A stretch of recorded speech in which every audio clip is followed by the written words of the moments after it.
Bonjour et bienvenue pour cette présentation des sorties du mois de février chez les Indes de l'Imaginaire, c'est-à-dire ActuSF, Nemos, Les Moutons Électriques et Helios. Chez Nemos, la fête pour le 20e anniversaire se poursuit. Il vous est proposé 3 ouvrages superbes dans une édition anniversaire 20 ans, cartonnée, sous jaquette avec signet. Commençons par cette intégrale du Lion de Macédoine de David Gemmell, qui est un des auteurs essentiels de la littérature fantasy contemporaine. Sont groupés dans cette édition Le Lion de Macédoine et Le Prince Noir, dans une traduction de Eric Olvec révisée par Thomas Day. Nous sommes 400 ans avant Jésus-Christ, Sparte l'orgueilleuse fête ses victoires et elle va se trouver confrontée au destin d'un inconnu, Parménion. Vient ensuite un essentiel de la littérature fantasy francophone avec Les Royaumes crépusculaires de Mathieu Gabory.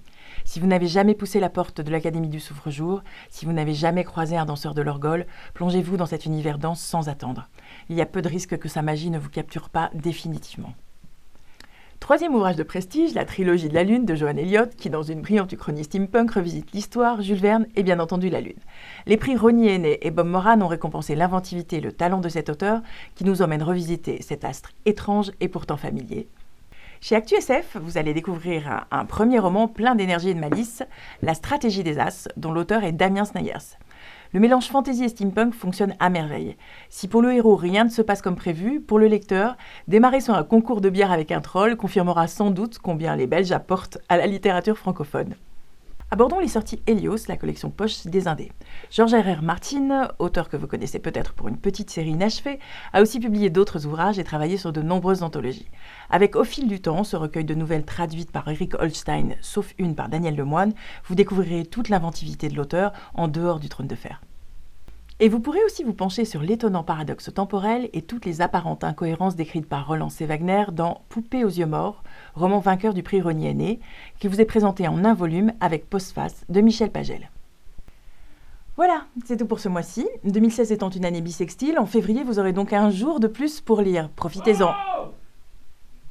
Quoi ? Bon, on me souffle dans l'oreillette que vous aurez aussi un jour de moins. Mais c'est pas grave, profitez-en quand même. Bonne lecture, à bientôt. Qui nous emmène revisiter cet astre si étrange et si familier. Qui nous emmène revisiter cet astre étrange et familier. Qui nous emmène revisiter un astre étrange et pourtant familier. C'est super, mais pourquoi tu m'as regardé? Je t'ai regardé. Oui. Ah merde. Ça tourne, bouquin 4, prise 1. Chez Je démarre avant action à chaque fois, c'est fou. J'aime pas trop les préliminaires, si tu vois ce que je veux dire.